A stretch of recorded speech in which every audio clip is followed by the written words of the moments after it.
Everyone, welcome to the GardenStateHSWrestling.com podcast Nearfall. Donald J. Brower. It is our last podcast of the year. Well, that's a dad joke, but it is officially our last podcast of 2024.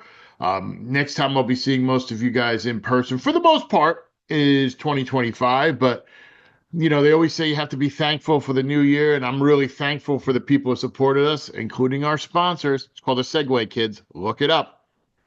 Champion athletes, Dan Warnikoff. I've talked about Dan numerous times. Your body's like a car. You're going to do all the extra stuff when you get ready for wrestling, the training, the private stuff like that. You got to have the right fuel. Dan will help you. It's not a meal plan. He'll give you a list. He'll cater something to what your family likes and you like. You guys can all enjoy it together. It's healthy, good meals. Dan Warnikoff, Champion Athletes. Apex Wrestling School, 3 schools in New Jersey, 1 in New York. Dane Tabano and Damian Logan, teammates in Michigan. They started the school, one of the fastest growing schools. Check them out. You'll see all their stuff on social media. We share a ton of it. Apex Wrestling. The Harrington Companies. Hoffman Landscaping, Hoffman Construction, or Harrington Recycling and Harrington Construction. You have a nice house? You want to make it look nicer? Hoffman Landscaping. You got a dump, you want to rip it down? Harrington Recycling and Demolition. You want to build it up or you want to add an addition or rebuild a house? Harrington Construction, the Harrington Companies. And Performance Trophies and Medals, conveniently located at 236 South Salem Street in Randolph, right off Route 10, honoring achievements one award at a time. And they are also our sponsor of our Hammer of the Match, which I'm sure you've seen the videos on our social media. And finally, Forum Coffee. Redefining the New Jersey coffee experience. They have locations in East Hanover on Ridgedale, Livingston, and I know they're opening up soon in West Orange, Cedar Grove, and Chatham. They're both from New Jersey, and they are the official coffee of GardenStateHSWrestling.com, Forum Coffee.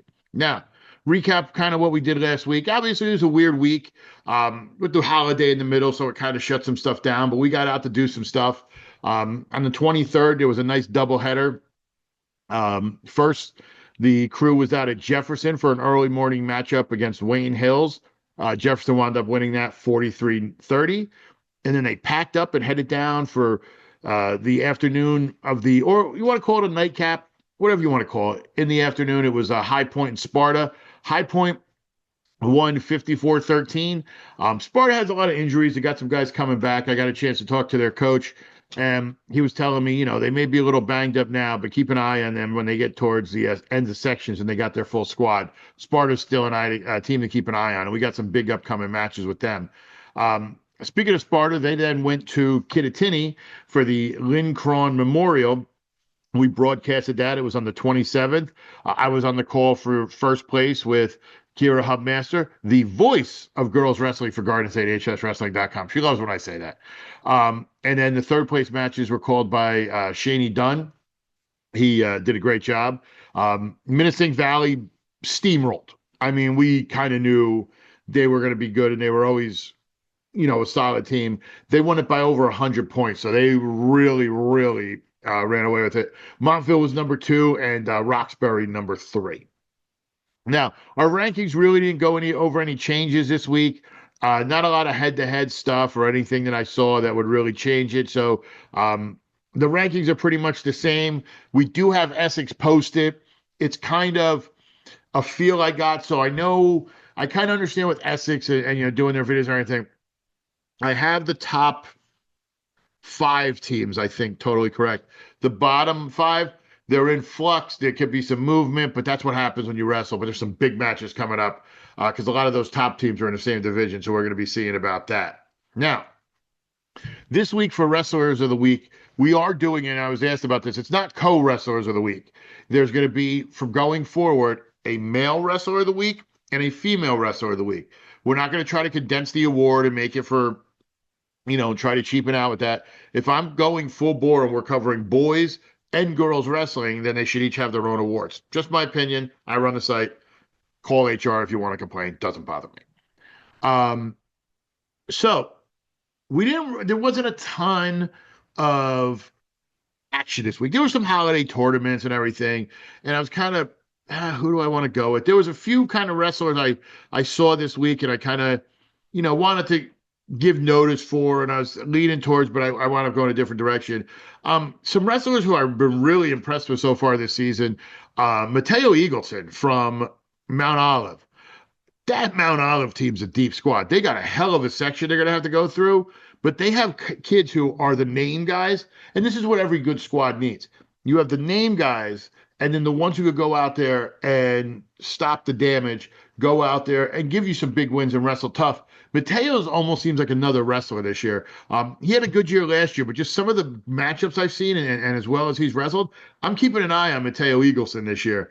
And somebody opened my eyes, and not in a bad way. I've always known he was good, but really I think now is going to kind of put himself on the map in the area is Logan Forgatch, who finished third at the Sam Cali tournament the other day. I mean, that's a big tournament to win. And, you get there, you play something, but to finish third, especially after you lose to the eventual champion in the opening rounds and you wrestle all the way back, that's heart. And that's what wrestling's all about. And that helps you in the long run. So I'm keeping my eye on Logan Forgatch, this season as well. But we're going to switch to my wrestlers of the week. And, these are the two I chose. Boys first. I was hesitant to pick this person, not because I didn't think he had a great week, is I know we're going to be talking about him a lot. But just the way he persevered and the way he did what he did after how he finished at the Beast and returned, Carson Walsh is my wrestler of the week. You lose in a really big tournament like the Beast of the East, you finish second. You're not happy. You have a short turnaround with the holidays. You don't get a chance to do what you want.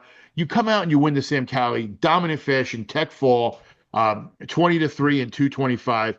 That shows me right there, this kid's locked in, and he didn't let that setback bother him. Carson Walsh, you're my male wrestler of the week. Now, my female wrestler of the week. It's somebody I've covered before, and like I said, there wasn't a ton of female action, but I was very impressed by her matchup, especially the final matchup. It's Riley Dunn of North Hunterdon. Let me set the stage for you here. She's losing to Rivera from PCTI, 15-7 in the third with 20 seconds left. She goes, she grabs the wrist, rolls her over, pulls her through, gets her to her back, and as she does, turns, slides her hand under, gets the half, gets the pin, walks away with the win. Talk about never giving up. Most people in a 15-7 type matchup like that, you can, with the points, they kind of give up. They just want to get out to it. That's a hell wrestler by Riley Dunn. She's my women's wrestler of the week this week. Now, speaking of this week, we're going to be out and about. So tonight, you'll be seeing, or actually, not even tonight, because by the time this posts, you're gonna have a couple hours. I'm gonna be at Watchung Hills, our first venture to Watchung Hills. They're gonna be wrestling Jefferson at 11 a.m. So we'll have the call there. Then we'll take a break for New Year's and New Year's Day. But then on the second, we're gonna be at Mount Olive for PCTI Mount Olive girls. Then the third is gonna be myself and a man you guys may remember last year and who was a great wrestler for Lakeland, Sean Walker. We're going to be at West Morris for West Morris Caldwell. And then on the 4th, that Saturday, join us at 9 a.m. We're going to have a quad. I'm going to be there with Mount Olive. We're going to have both matches going. It's going to be Mount Olive, High Point, Southern, West Essex. You want to talk about a hell of an early season quad. I mean, you're talking about a Mount Olive team who should be top 12 in the state. You got a Southern team who's right up there, a scrappy West Essex, and a really scrappy High Point team. So that'll be a really good quad, I think, there, especially that Mount Olive Southern match. I think that's going to be really solid. And then later in that night, we're going to be sending the team out. They're going to be at Union County College covering a match up there. I think it's a try that evening. And they'll be on probably about, I think it's 4:00, but keep posted to the website. We'll have that all up there. And then we're not done. That Sunday, I'm going to be at High Point High School for the HWS girls. We're going to be interviewing all the winning girls, and we'll have that up there as a special, I don't know if we'll do it as that's not going to be a podcast, but it'll be a special event with them, and we'll put some stuff up there with the videos along that. So that'll be up most likely later that night, Sunday. And if you guys want us to come out, like I said, we have limited opportunities left for the live streaming. The season's really filling up, especially now. We've gotten the holiday tournaments for the most part out of the way. I think there might be another one or two of the type tournaments, maybe dual meet tournaments, etc., coming up. But then it's realistically dual meet season, and I'm looking at our schedule. We got a ton of matches coming up that we're going to be doing. But if you want to get involved and you want to try to get our team to come out there, like I said, we had the poll, and the poll we did preseason, tons of teams that we really didn't think would, be in our area that want us to come out, love what we do here at Garden State HS Wrestling, and reached out. So you're going to be seeing us at a ton of schools that you may not have. Like I said, Watchung Hills, we've never been down there. I know we did a Bound Brook match. I know we got some coming up all over. I know we're doing some stuff with Ridge. We got a lot of matches coming up. So if you want us to come out and give your team, the spotlight it deserves, message us, send us an email, admin@GardenStateHSWrestling.com. You can fill out the request form on there for live stream coverage. We bring the crew, we bring the cameras, we bring everything else. We make your team the star of the show. And if you're looking to sponsor and you're one of the local businesses you're interested in sponsoring, we have limited sponsorship opportunities available for the rest of the year as well. That's not a dad joke. I literally mean the season. But we're doing a special till the 4th this week. If you send me an email at admin@GardenStateHSWrestling.com and tell me what you're looking for on what page, stream, along those lines, or you fill out the ad that says your logo here, fill out the info sheet, it goes directly to my email, 25% off for the next week. So if you've thought about it but debated, you weren't sure if the price or whatever, reach out.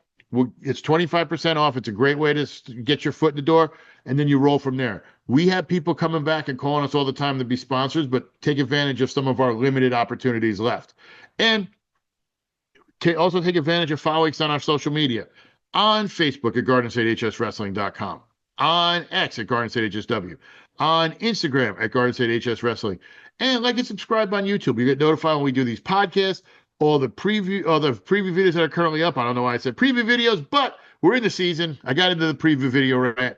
But all the upcoming streams we do, everything we have going on, we got a ton of stuff coming up.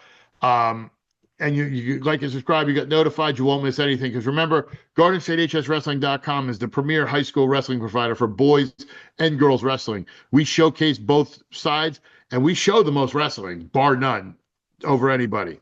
So follow us and do what you can to help spread the word. The revolution at GardenStateHSWrestling.com will not be stopped. Everybody tells me how, when they see me, how much they enjoy everything and how they love it.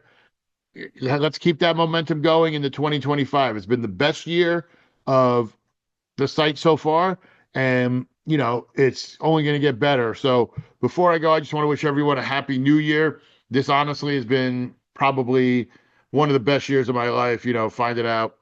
10 years married, which, if you know me, that's a stretch with a lot of times, or and also how going to be a dad in 2020. I'm going to be a dad.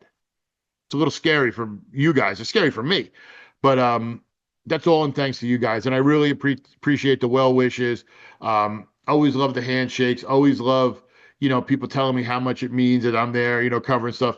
I understand that. I really appreciate that. It's truly humbling. Don't let it get into my head or anything. I'm still the same humble guy from day one. So from my family to yours and everybody here at GardenStateHSWrestling.com, have a happy, safe new year, and we want to see you guys, especially next year, on Matt's side. But for Jared, the podcasting legend, I'm Donald J. Brower. We'll see you next year. Dad joke incoming.